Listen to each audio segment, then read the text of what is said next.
বিসমিল্লাহির রহমানির রহিম। প্রিয় স্টুডেন্টস, আশা রাখি সবাই ভালো আছো। সবাইকে পদার্থবিজ্ঞান অনলাইন ক্লাসে স্বাগতম। এর আগে আমি একটি লেকচার দিয়েছিলাম নিউটনের বলবিদ্যা, বল কাকে বলে তার উপরে। আজকে আমরা ঘর্ষণ বল এই অংশটা পড়ব। এর আগের লেকচারে আমরা তাই বলেছি। তো ঘর্ষণ বলের আগে অল্প একটু নিট বল কাকে বলে সেটা বলার চেষ্টা করি, তাই না? নিট বল হচ্ছে একটি বস্তুর উপরে তোমার একাধিক বল একসাথে প্রযুক্ত হতে পারে।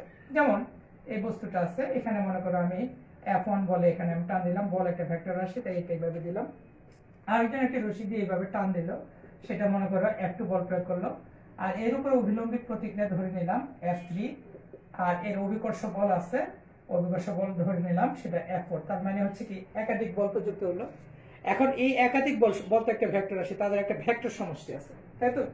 এই যে ভেক্টর সমষ্টিটা হবে F1 F2, হ্যাঁ F2, তারপরে F3, এভাবে যাচ্ছে যাচ্ছে n সংখ্যক যদি হয় তাহলে Fn ভেক্টর সমষ্টি আছে। তাহলে এই ভেক্টর সমষ্টিটাই হচ্ছে কি তোমার নিট বল, তাই তো? ভেক্টর সমষ্টিটাকে নিট বলা হচ্ছে, বা সকল বলের লব্ধি মিলে যে বলটা সৃষ্টি করতেছে তাকে বলা হচ্ছে নিট বল। তাহলে এই নিট বল শব্দটা তোমাদের বারবার আসবে, যার ফলে নিট বলটা আমরা জেনে রাখলাম। তারপর যেমন এই জায়গায় আসবে যে নিউটনের প্রথম সূত্র কি হচ্ছে? বাহ্যিক বল প্রয়োগ ব্যতীত। কিন্তু বাস্তবে যখন আমরা অঙ্ক করব বা অন্য কোনো উদাহরণ দেখাবো, এই যে বাহ্যিক বল বলতে এখানে নিট বল 0 হলেই হলো, তাই তো? নিউটনের প্রথম সূত্র আমরা ওইভাবে এখনো পড়ি নেই, কিন্তু বিবৃতিটা একবার দেওয়া হয়েছে, আজকে একবার বললাম যে নিট বল 0। অর্থাৎ নিউটনের প্রথম সূত্র বলছে বাহ্যিক বল 0, তো তাহলে হচ্ছে নিট বল 0, বাহ্যিক বল বলতে নিট বল 0। তখন বলা হচ্ছে স্থির বস্তু চিরকাল স্থির, গতিশীল বস্তু গতিশীল থাকবে, তাই তো? তার মানে হচ্ছে তার উপরে যে ত্বরণটা আছে, ত্বরণটা তখন 0-তে যাবে, আর যে বেগটা আছে, বেগ ভি ইকুয়াল টু তখন ধ্রুবক হয়ে যাবে। এটাই হচ্ছে নিউটনের প্রথম সূত্র, ম্যাথমেটিক্যাল ব্যাখ্যা, এবং এটা তোমরা জানো, এর আগে একবার বলেছি, এখন আজকে আরেকবার বললাম। আবার নিউটনের দ্বিতীয় সূত্রের থেকে তোমরা জানো যে F ইকুয়াল টু ma। এই আমরা প্রতিপাদনটা করি নাই, আমরা প্রতিপাদনটা করব, তাই তো? পরবর্তী কোন একটা ক্লাসে প্রতিপাদন করবো, এটা ভেক্টর রাশি, তো এটা। তো এখন আমরা F ইকুয়াল টু ma, সেটার পরিবর্তে আমরা এখানে লিখবো কি নিট বল F ইকুয়াল টু ma। এই হচ্ছে আমাদের পড়া। নিউটনের দ্বিতীয় সূত্রটা আমরা এইভাবে শিখবো যে নিট বল মানে হচ্ছে এখানে F ইকুয়াল টু ma, তো তার মানে একাধিক বল মিলে যে বলটা সৃষ্টি করবে। তাহলে বলের মান হতে পারে একাধিক, কিন্তু মিলে যে বলটা সৃষ্টি করবে সেখানে ত্বরণ হবে একটা। তো এগুলো আমাদের প্রাথমিক জ্ঞান, এগুলো আমরা জেনেই পড়াটা শুরু করব। এখন আসো আমরা ঘর্ষণ বল কাকে বলে সেটা বোঝার চেষ্টা করবো। এবং ঘর্ষণ বল যে তোমরা পারো না এটা আমি বিশ্বাস করি না। তো ঘর্ষণ বল তোমরা সবাই পারো এবং বুঝতে পারো এবং জানো, তাই তো? তারপর আমরা ঘর্ষণ বলটা একটু বলার চেষ্টা করি। ঘর্ষণ বল, তাই তো? তো প্রথমে আসো ঘর্ষণ বল। ঘর্ষণ বল একটু তাড়াতাড়ি হয়ে গেল না কথাটা? ঘর্ষণ বল, দুটি বস্তু যদি পরস্পরের সংস্পর্শে থেকে এটা অটো ফোকাস আছে কেন? অটো ফোকাস কি অফ করা যায়? আচ্ছা, দুটি বস্তু পরস্পরের সংস্পর্শে থেকে একটি আরেকটির সাপেক্ষে যদি গতিশীল হওয়ার চেষ্টা করে, তখন এই আপেক্ষিক গতির বিরুদ্ধে, এখানে একটা ইম্পর্টেন্ট কথা হচ্ছে আপেক্ষিক গতি। আপেক্ষিক গতির কথাটা মনে রাখবে। আপেক্ষিক গতির বিরুদ্ধে যে বাধাদানকারী বলের সৃষ্টি হয় তাকে বলা হচ্ছে ঘর্ষণ বল, তাই তো? মনে করো এটা একটা বস্তু, একটা ব্লক, এটা এই মেঝের উপর দিয়ে চলার চেষ্টা করতেছে। ব্লকের নাম হচ্ছে A, তাই তো? তাহলে আর এটা হচ্ছে মেঝের মধ্যে দিয়ে চলার চেষ্টা করতেছে। কি বলে কে? মনে করলাম এখানে নিট বল F বা কোনো একটা বল প্রয়োগ করা হলো F, এদিকে বাম দিকে চলার চেষ্টা করতেছে। আর মেঝের নামটা ধরলাম B, বা B আর একটা বস্তু ধরলাম। তাহলে চলার চেষ্টা করছে, আপাতত এতটুকুই ধরে নেই যে চলার চেষ্টা করছে অথবা চলছে, দুইটার ক্ষেত্রেই তোমার কি হচ্ছে? ঘর্ষণ বল ক্রিয়া করতেছে। তা আমরা সংজ্ঞার ভিতরে চলার চেষ্টা করেছে এই কথাটা বলছি কিনা জানি না, তা আরেকবার বলি যে দুইটি বস্তু পরস্পরের সংস্পর্শ থেকে একটি সাপেক্ষে অপরটি গতিশীল হওয়ার চেষ্টা করলে অথবা গতিশীল হলে এর আপেক্ষিক গতির বিরুদ্ধে যে বাধাদানকারী বলের সৃষ্টি হয় সেটা হচ্ছে ঘর্ষণ বল। তাহলে কারেকশন করে নিলাম, যদি না বলে থাকি, আমি জানি না বলেছি কিনা।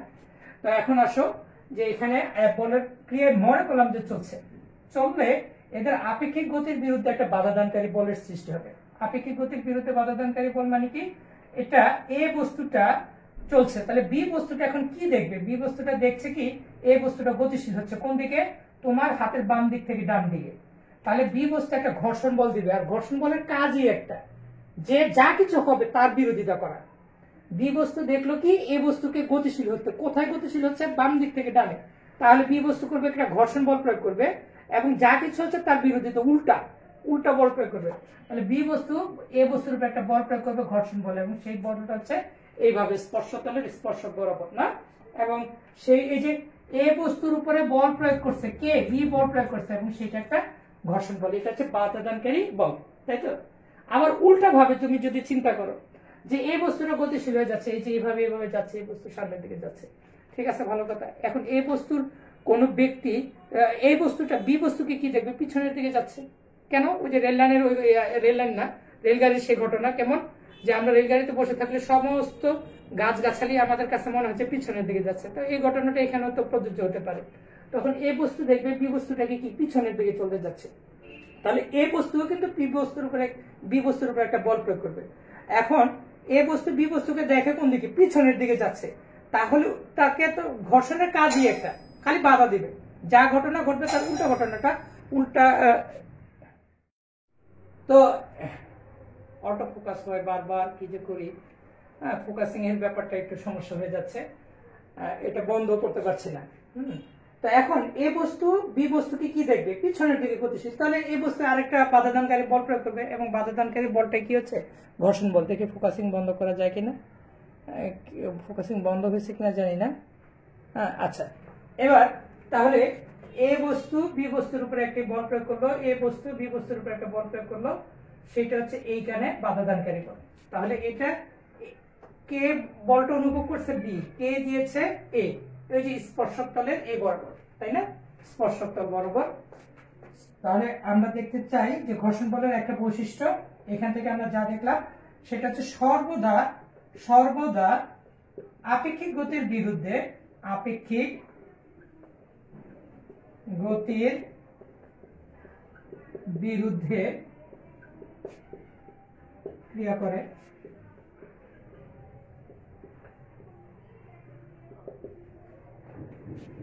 তারপরে আরেকটা দেখলাম এর দিকটা কেমন হচ্ছে, স্পর্শতলের স্পর্শক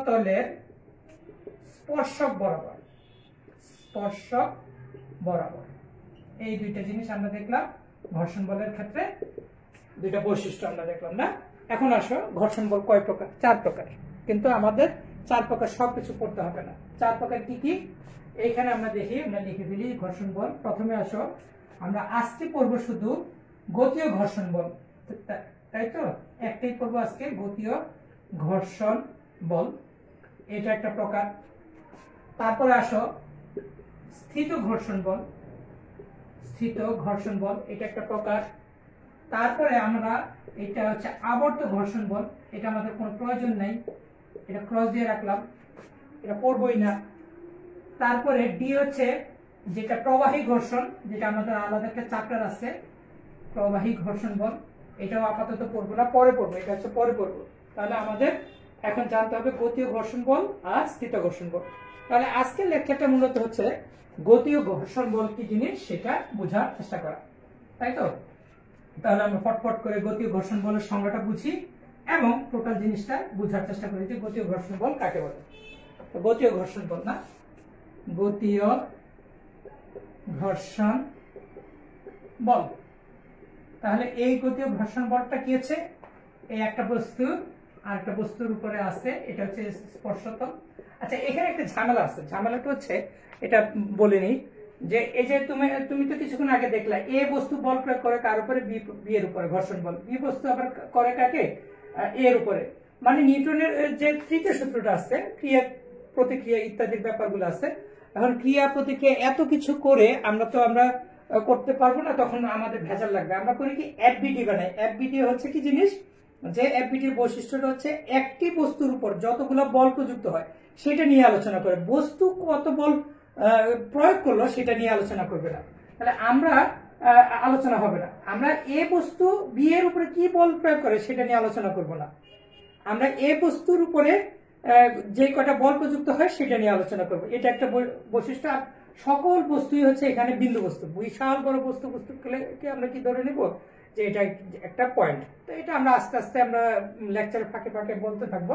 তো আমরা শুধুমাত্র এ বস্তুর উপর ক্রিয়াশীল বল এটাই হিসাব করে আমরা ঘর্ষণ বল ক্রিয়াশীল এইভাবে আমরা আলোচনা করব। তো প্রথমে আসো গতীয় ঘর্ষণ কাকে বলে সেটা বলার চেষ্টা করি। একটি বস্তু আরেকটি বস্তুর উপর কি হচ্ছে গতিশীল হলে স্পর্শতলের বিপরীত দিকে যে বল অনুভব হয় বা গতির বিরুদ্ধে যে বলটা, আপেক্ষিক গতির বিরুদ্ধে যে বলটা অনুভূত হয় সেটাকে বলা হচ্ছে গতীয় ঘর্ষণ বল। তাহলে মেন কথা হচ্ছে এত কিছু ঝামেলা, গতীয় ঘর্ষণ বলের কয়েকটা বৈশিষ্ট্য। এই যে এই বস্তু যদি এদিকে হয় তাহলে গতীয় ঘর্ষণ বলটা সৃষ্টি হবে কোন দিকে, তার বিপরীত দিকে, এবং গতীয় ঘর্ষণ বলটাকে এফ কে দ্বারা সূচিত করা হয়। প্রযুক্ত বলকে এফ দ্বারা সূচিত করলে গতীয় ঘর্ষণ বল এফ কে দ্বারা সূচিত করা হয়, তাই তো? তাহলে এক নাম্বার হচ্ছে গতীয় ঘর্ষণ বল আপেক্ষিক গতির বিরুদ্ধে কাজ করে। আমরা বৈশিষ্ট্যগুলো লিখে ফেলতেছি, বৈশিষ্ট্যগুলি লিখবো এবং পড়ার চেষ্টা করবো। বৈশিষ্ট্য কার? গতীয় ঘর্ষণ বলের। কি কি? একটা হচ্ছে আপেক্ষিক গতির বিরুদ্ধে। সবসময় এটা খেয়াল রাখবো, গতি না, আপেক্ষিক গতি, একটি সাপেক্ষে, কারণ এখানে তো দুইটি বস্তু থাকে, তাই তো? তাহলে গতিটা হয়ে যাবে আপেক্ষিক গতি। তাহলে আপেক্ষিক গতির বিরুদ্ধে ক্রিয়া করবে, বিরুদ্ধে ক্রিয়া করবে। অর্থাৎ এখানে বস্তুটা গতিশীল অবস্থায় আছে তখন, অর্থাৎ একটি গাড়ি চলতেছে, এই গাড়ি যে বলটা অনুভব করবে, পথ গাড়িকে একটি ঘর্ষণ বল প্রয়োগ করবে, সেইটা নিয়ে আমরা আলোচনা করতেছি, ঠিক আছে? গাড়ি পথকে কি দিবে সেটা আমরা আলোচনা করব না। এটা কার উপর নির্ভর করবে? তলের প্রকৃতির উপরে। তাহলে তলের প্রকৃতির উপর, এটি শব্দটা লিখি, এটি তলের প্রকৃতির উপর নির্ভর করে, প্রকৃতির উপর নির্ভর করে। তাহলে একটা জিনিস বুঝে নিই, তলের প্রকৃতির উপর নির্ভর করে। আস্তে আস্তে বোঝার চেষ্টা করবে, এই বৈশিষ্ট্যগুলো খুবই দরকার। যে তলের প্রকৃতি, মনে করে এটা তোমার পিচ ঢালা পথের উপরে এই ব্লকটা যাচ্ছে, তাহলে এইখানে ঘর্ষণ বলের মান যা আসবে, পিচ ঢালা পথের পরিবর্তে যদি তুমি টাইলস হয় তাহলে টাইলসের ভিতরে ঘর্ষণ বলের মানটা কি হয়ে যাবে? ভিন্ন হয়ে যাবে। কিংবা ব্লকটা যদি চেঞ্জ হয় সেক্ষেত্রে ঘর্ষণ বলের মানটা চেঞ্জ হয়ে যাবে। তাহলে তলের প্রকৃতির উপর ডিপেন্ড করতেছে। এবার তলের প্রকৃতি যদি চেঞ্জ না হয় তাহলে অন্যান্য মান বিষয়গুলো এখানে ইনক্লুড হবে। যেমন এখন আমরা বাকিগুলা যা পড়বো সবকটা হচ্ছে তলের প্রকৃতি আর চেঞ্জ হচ্ছে না, তলের প্রকৃতিগুলো কি হচ্ছে ফিক্সড করে ফেললাম, ফিক্সড করে এরপরে বাকি আলোচনা করতেছি। তাহলে তলের প্রকৃতি যদি চেঞ্জ না হয় তাহলে তলের ক্ষেত্রফলের উপর নির্ভর করে না, ক্ষেত্রফলের উপর নির্ভর করে না। তো ক্ষেত্রফলের উপর নির্ভর করে না মানে তলের ক্ষেত্রফল কত বড় বা ছোট এটার উপর ডিপেন্ড করে না। বা এটা বলার একটা কারণ আছে, কারণ হচ্ছে তোমরা যখন প্রবাহী পদার্থ পড়বা না, পদার্থের গাঠনিক ধর্ম, সেখানে প্রবাহী অংশ আছে, সেখানে আমরা সান্দ্র, ওই এখানে লেখা ছিল কিছুক্ষণ আগে যে প্রবাহী ঘর্ষণ বল লিখলাম না, সেটা আবার তলের ক্ষেত্রফলের উপর ডিপেন্ড করে। তো ওইটার সাথে এটা পার্থক্যটা এই জায়গাটা, এটা তলের ক্ষেত্রফলের উপর ডিপেন্ড করবে না, এটা আমরা জেনে রাখলাম। তারপরে আসো যে এই জিনিসটা খুবই ইম্পর্টেন্ট বুঝার জন্য, যে ঘর্ষণ বল, গতীয় ঘর্ষণ বল না লিখে আমরা শুধু লিখলাম এটি ধ্রুবক। এটি কোনটি? এটি গতীয় ঘর্ষণ বল। আমরা এটাকে চেনাচ্ছি কিভাবে? এই যে এফ কে ইকুয়াল টু ধ্রুবক। এখন এফ কে সবসময় এই মানটা ধ্রুবক থাকবে। এফ কে মানটা যদি তলের প্রকৃতি যদি অপরিবর্তিত থাকে, এফ কে মানটা ধ্রুবক থাকবে। মানে যদি মনে করো এইটা একটা ব্লক আর এটা হচ্ছে নির্দিষ্ট পিচ ঢালা পথ, হ্যাঁ, এফ কে মান এই ক্ষেত্রে ধ্রুবক থাকবে। ব্যাপারটা ব্যাখ্যাটা হচ্ছে এইখানে যদি এই গাড়িটা বা ব্লকটা 2 মিটার পার সেকেন্ড বেগে চলে, তাতে গতীয় ঘর্ষণ বলের মান যা আসবে 20 মিটার পার সেকেন্ড বেগ হলেও গতীয় ঘর্ষণ বলের মানটা তাই আসবে, অর্থাৎ গতীয় ঘর্ষণ বলের মানটা আর চেঞ্জ হবে না। তাহলে এটাকে বলা হচ্ছে যে এটা ধ্রুবক। যখন একটা গতিশীল হয়ে যাবে তখন গতিশীল হয়ে গেলে কি করবে না, এটা তলের প্রকৃতি যদি ফিক্সড থাকে তাহলে এর মানটা আর চেঞ্জ হবে না, বেগের উপর ডিপেন্ড করবে না। অর্থাৎ এটাকে আমরা যদি আরেকটা পার্ট করে লিখতে পারি তাহলে এইগুলো, এটি বেগের উপর মানে আপেক্ষিক বেগের উপর নির্ভর করবে না, আপেক্ষিক বেগের উপর নির্ভর করে না। আপেক্ষিক বেগ বেশি হোক কম হোক, একটি বস্তু যত বেগেই গতিশীল হোক না কেন তার গতীয় ঘর্ষণ বলের মানটা ধ্রুবক থাকবে। বলে আবার এটা কেমন পরিবর্তনশীল হয় কোনটা? হ্যাঁ, স্থিতি ঘর্ষণ বলটা আমরা যখন পড়বো, আজকে পড়বো না, সেটা তোমার পরিবর্তনশীল হয়ে যায়। যখন এই বলটা আসবে তখন এখানে আমরা তো জানি যে এ বরাবর কি হচ্ছে বস্তুর অবিলম্বিত প্রতিক্রিয়া থাকে, এখানে আর অবিলম্বিক প্রতিক্রিয়া, আর এফ কে হচ্ছে গতীয় ঘর্ষণ বল। তাহলে এই গতীয় ঘর্ষণ বলটা এই আর এর সমানুপাতিক হবে। তাহলে 6 নাম্বার হচ্ছে এই আমাদের বৈশিষ্ট্য, গতীয় ঘর্ষণ বল সমানুপাতিক আর। এখান থেকে আমরা একটা কথা আমরা বলবো, এই যে সমানুপাতিক চিহ্ন উঠিয়ে দিলে এফ কে সমানুপাতিক একটা উঠিয়ে দিলে একটা ধ্রুবক দিতে হয়, এই ধ্রুবক হচ্ছে মিউ কে আর। তো এখানে আমরা বলতে পারবো মিউ কে ইকুয়াল টু তোমার এফ কে বাই আর, এইভাবে আমরা বলতে পারবো, তাই তো। তাহলে এখানে মিউ কেটাকে কি বলা হয়, গতীয় ঘর্ষণ গুণাঙ্ক। তাহলে মিউ কে ইকুয়াল টু হচ্ছে গতীয় ঘর্ষণ গুণাঙ্ক, গতীয় ঘর্ষণ গুণাঙ্ক, তাই তো। তাহলে গতীয় ঘর্ষণ গুণাঙ্ক কাকে বলে, এখান থেকে তুমি সংজ্ঞাটা দেওয়ার চেষ্টা করবে। গতীয় ঘর্ষণ গুণাঙ্কের সংজ্ঞাটা কেমন হতে পারে, যে গতীয় ঘর্ষণ বল এবং অবিপ্লম্বিক প্রতিক্রিয়ার অনুপাতে একটি ধ্রুব সংখ্যা, আর এই ধ্রুব সংখ্যাটাকে কি বলা হয়, গতীয় ঘর্ষণ গুণাঙ্ক। হিসাব করে দেখা গেছে এর মানটা সবসময়, পরীক্ষা করে দেখা গেছে মানটা লেস দেন 1, সব সময় মিউকের মানটা হয় লেস দেন 1। তাহলে এগুলো আমরা ইনফরমেশনটা কালেক্ট করতেছি।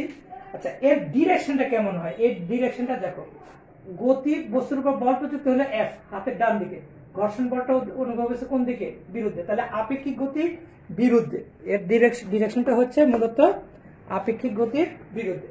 তাহলে 7 নাম্বার আমরা লিখলাম এর দিক হয় আপেক্ষিক গতির বিরুদ্ধে বা প্রযুক্ত বলের বিপরীতে, না গতির বিরুদ্ধে। মেইন কথা এখানে গতির দিকের বিপরীতে,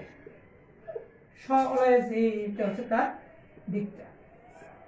বস্তু যদি এই বস্তুটা যদি হাতের বাম দিকে ডানে যায়, তাহলে ঘর্ষণ বলটা কাজ করবে ডান থেকে বামে। যদি এই বস্তুটা ডান থেকে বামে যায়, একই বস্তু আবার ঘর্ষণ বল অনুভব করবে কি আছে, উল্টো ভাবে। ঘর্ষণ বলের কাজই একটা, যা কিছু হবে তার বিরোধিতা করা, শুধু বিরোধিতা ছাড়া ঘর্ষণ বলের আর কোনো কাজ নাই। আমরা একটা গাণিতিক সমস্যার সমাধানের মাধ্যমে আমরা গতীয় ঘর্ষণ বলটা আর একটু ক্লিয়ার হতে চাই, ঠিক আছে। তো মনে করো এখানে একটা বস্তু আছে, এই বস্তুর উপরে এই হচ্ছে একটা বস্তু ব্লক, আমরা একটা বল প্রয়োগ করলাম। কত বল, আমরা এখানে মানগুলো দিচ্ছি, যে এই বস্তুর ভরটা দিই, বস্তুর ভর m ইকুয়াল টু 8 কেজি ধরে নিচ্ছে, এবং অভিকর্ষ ত্বরণ যেখানে আমরা দিচ্ছি অভিকর্ষ ত্বরণ g equal to 9.8 metre per second square. তারপরে প্রযুক্ত বল, এই বস্তুর উপর আমরা যে বলটা প্রয়োগ করতেছি, তাই না, প্রযুক্ত বল F ইকুয়াল টু মনে করলাম 78 নিউটন, এই বলটা আমরা প্রয়োগ করলাম এই বস্তুটার উপরে। তারপরে মিউকে পথের ঘর্ষণ গুণাঙ্ক, সেটা আমরা ধরে নিলাম যে 0.5। আমরা এই মানগুলো লিখে হয়তো বা দেওয়া উচিত ছিল, আমরা লিখে দেই নেই। তো আমি এখানে তোমাকে প্রশ্নটা করছি এই এফ কে মানে গতীয় ঘর্ষণ বল সেটা কত, এবং ত্বরণ এ সমান কত, এটা আমরা বের করব, তাই তো। তাহলে আসো, মানে আমরা এই বলটাকে সাজাই, প্রশ্নটাকে সাজাই, বল এফ এখানে কাজ করতেছে এফ। তাহলে আমরা জানি প্রযুক্ত বলের বিপরীতে ঘর্ষণ বল সৃষ্টি হবে, তাহলে এফ কেটা এ বরাবর কাজ করবে, এই এফ কে মানটাই বের করতে বলছে। আর বের করতে বলছে কি জিনিস, যে তোমার ত্বরণ। আচ্ছা ঠিক আছে, এটা গতিশীল অবস্থায় আছে, তো যদি ধ্রুববেগে না যায় তাহলে ত্বরণ থাকবে, আর ধ্রুববেগে গেলে কি হচ্ছে, ত্বরণ থাকবে না, তখন এফ আর এফ কে সমান হয়ে যাবে, আস্তে আস্তে আমরা বুঝবো। তাহলে এর অবিলম্বিক প্রতিক্রিয়া, আমরা এই বস্তুর উপর অবিলম্বিক প্রতিক্রিয়া থাকবেই, যেহেতু বস্তুটা এটার স্পর্শতলে আছে, কার ব্লকটা এই পথের স্পর্শতলে আছে, তাহলে এটার অবিলম্বিক প্রতিক্রিয়া থাকে এরকম। আচ্ছা, তাহলে আবার এই বস্তুর একটা ওজন আছে, ওজন খাওয়া নিচের দিকে এভাবে ক্রিয়া করবে, তাই তো। তাহলে প্রথমে আসো আমরা ঘর্ষণ বল এফ এর মানটা বের করি। কিছুক্ষণ আগে আমরা শিখছি যে আমরা জানি 1 নম্বর অঙ্ক সলভ করে আমরা জানি মিউ কে ইকুয়াল টু কত শিখলাম, যে আর ডিভাইডেড সরি না এফ কে ডিভাইডেড বাই আর। তাহলে সুতরাং আমরা এফ কে ইকুয়াল টু লিখতে পারবো কত, মিউ কে গুণন আর। এখন দেখো আর এবং কি হচ্ছে, আর হচ্ছে অবিলম্বিক প্রতিক্রিয়া খাড়া উপরের দিকে, আর ওজন mg খাড়া নিচের দিকে ক্রিয়া করতেছে, তাহলে এই দুটি বল পরস্পর সমান আর বিপরীতমুখী। তাহলে আর এর পরিবর্তে তুমি লিখতে পারো কত, mg, মিউ কে গুণন mg। তাহলে এবার আমরা মানগুলো বসাই দিই, এম কে ইকুয়াল টু এই মিউ কে ইকুয়াল টু হচ্ছে 0.5, এম হচ্ছে 8 আর জি হচ্ছে 9.8। সব করে গুণ করলে আসে কত আসে দেখি একটু, যে 39.2।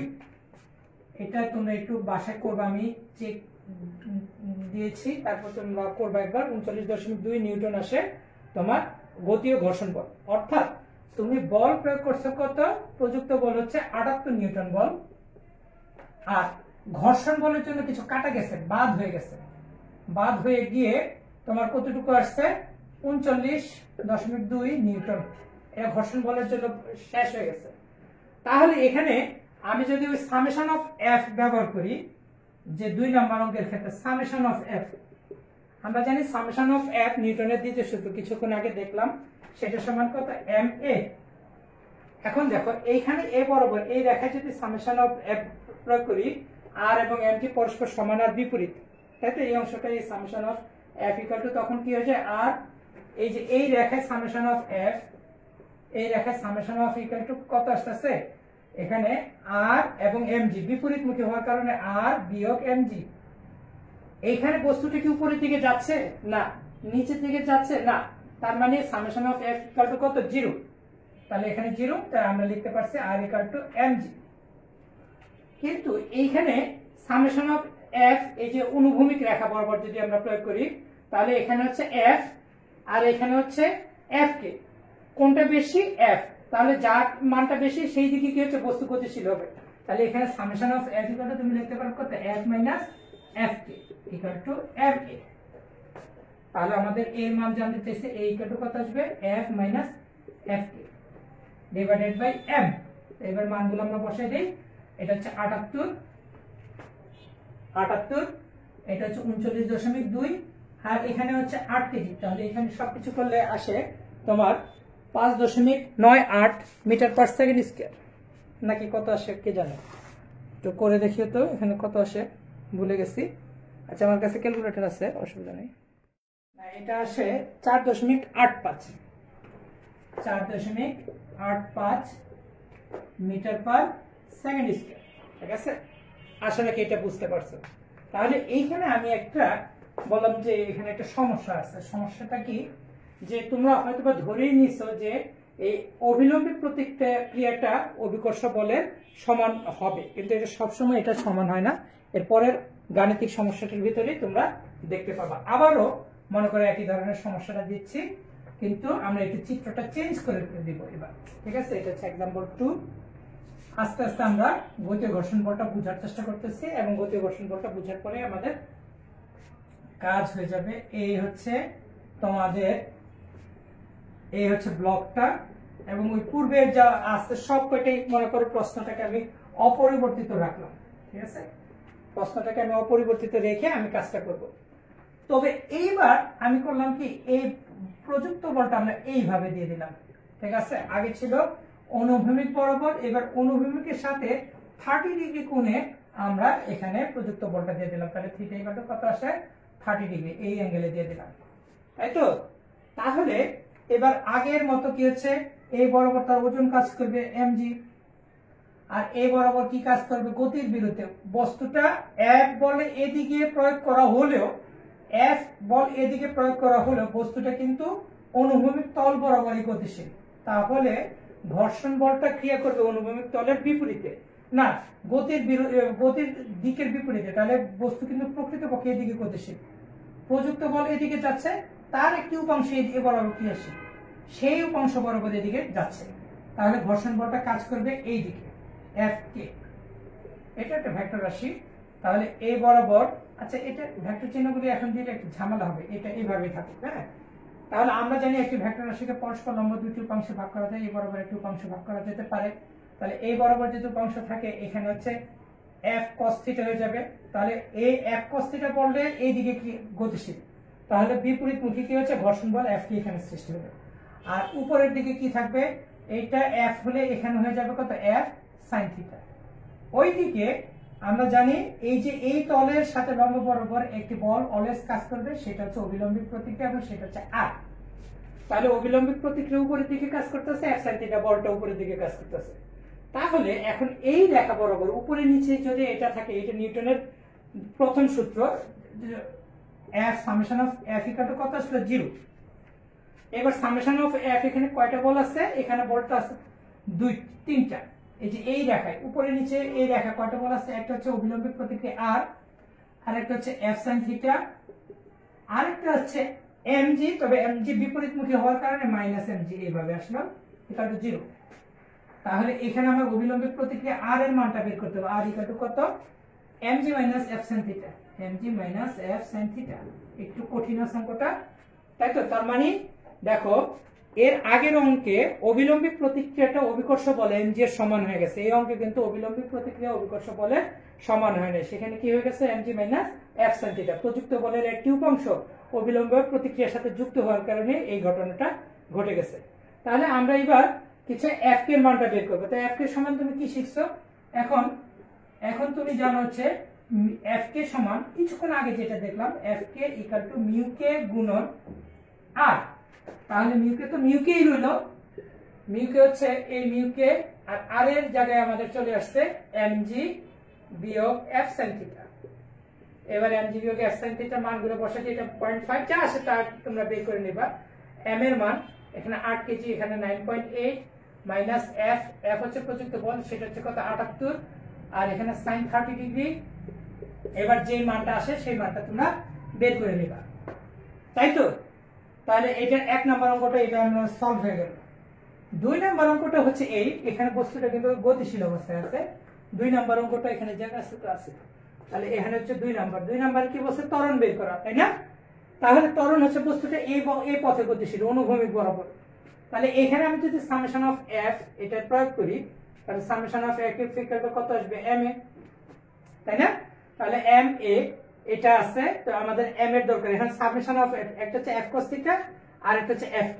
f cos থিটার মানটা বেশি দেখেই বস্তুটা গতিশীল এবং হাতের বাম দিক থেকে ডান সাইডে যাচ্ছে, তাহলে f cos থিটা বেশি বিয়োগ f k ma। তাহলে এবার এর মানটা বের করবে, a ইকুয়াল টু কত আসছে, f cos theta minus f k divided by m। এবার মানগুলো বসাবা, মানগুলো বসানোর পরে এর মান কত সেটা বের করবা। এই অঙ্কটাই আবার চেঞ্জ করে দিব। আমাদের টার্গেট হচ্ছে তোমরা ঘর্ষণ বলটা বুঝো, এবং আমাদের টার্গেট হচ্ছে তোমরা অবিলম্বিক প্রতিক্রিয়াটাও যেন বুঝতে পারো, তাই আমরা আবার চেঞ্জ করে দিচ্ছি। দেখি চেঞ্জ করলে কি হয়, একই অঙ্ক বারবার চেঞ্জ হবে, ঠিক আছে? Don't mind. এবং আজকের লেকচারটা এতটুকু পর্যন্ত হয়ে যাবে, চেঞ্জ করে করে করে f মান পূর্বের গুলোই আছে।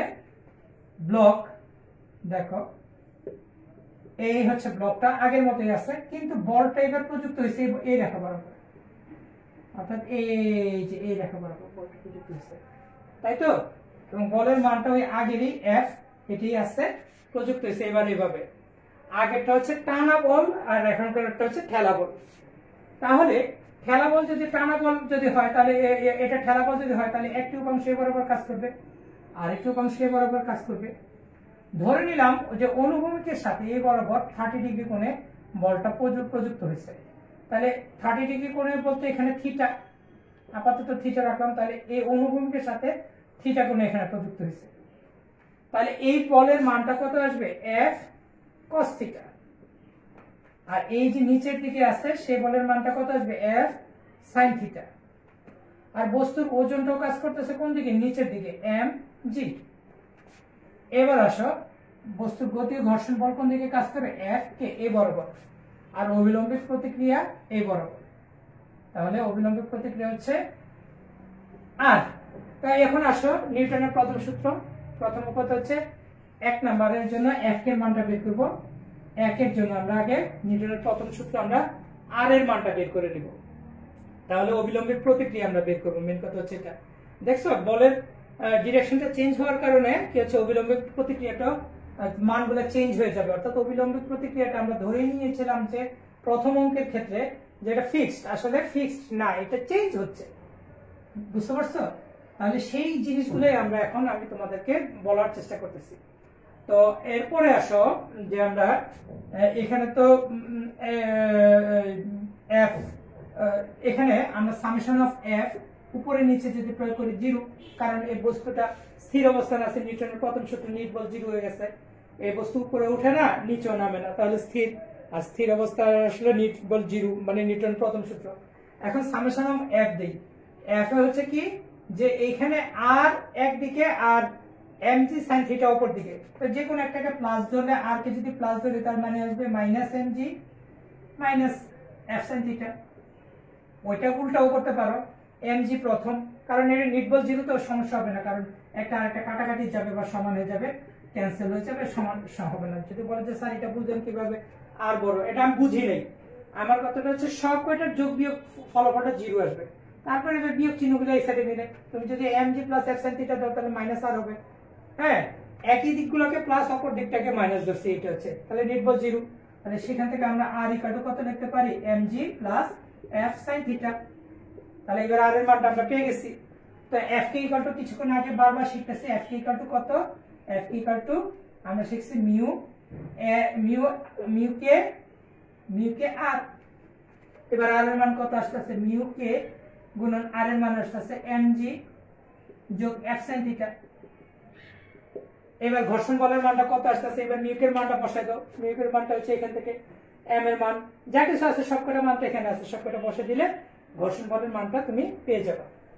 ঠিক আছে, এবার একটা সমস্যা হইতে পারে, আমার একটা ধারণা, আমি শিওর না যে এটা হইতে পারে বলে আমার মনে হচ্ছে।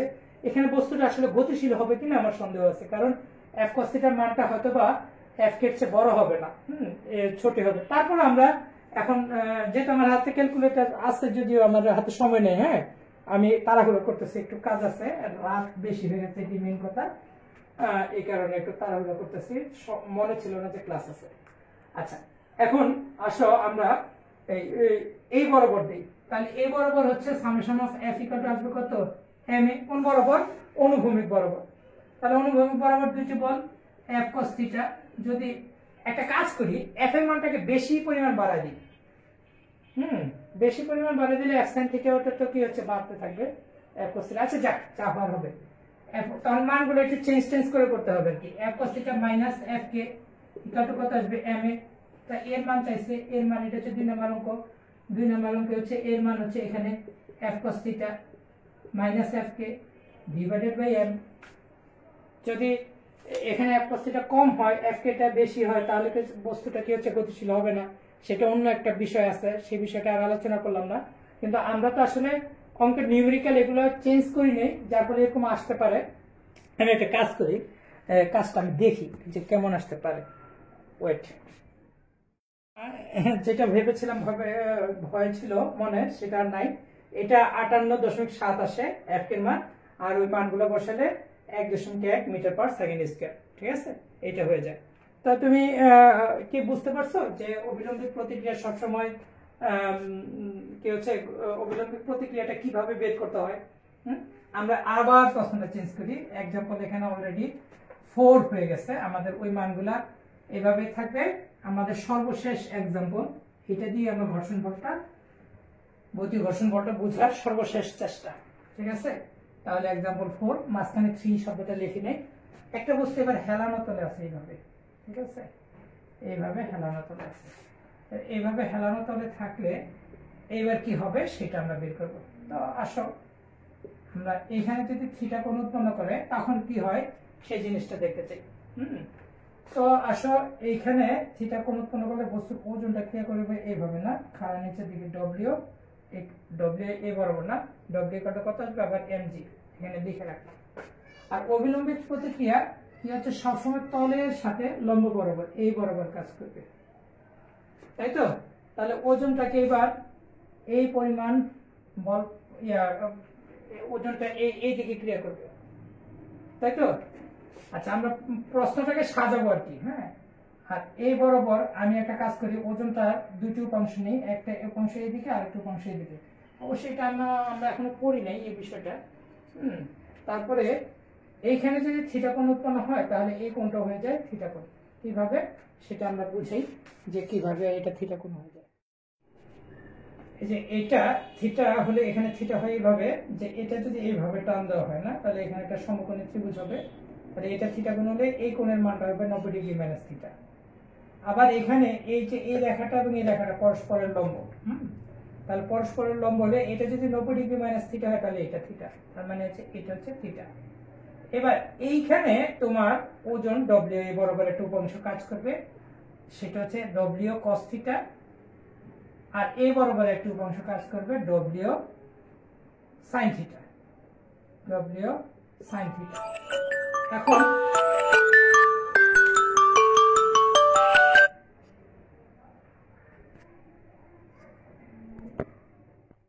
আচ্ছা, এবার আমরা যে প্রযুক্ত বলটা আছে, প্রযুক্ত বলটা কোন দিকে দেব কে জানে? হ্যাঁ, একই দিকে দেই, সবকিছু আগের মতো রাখলাম।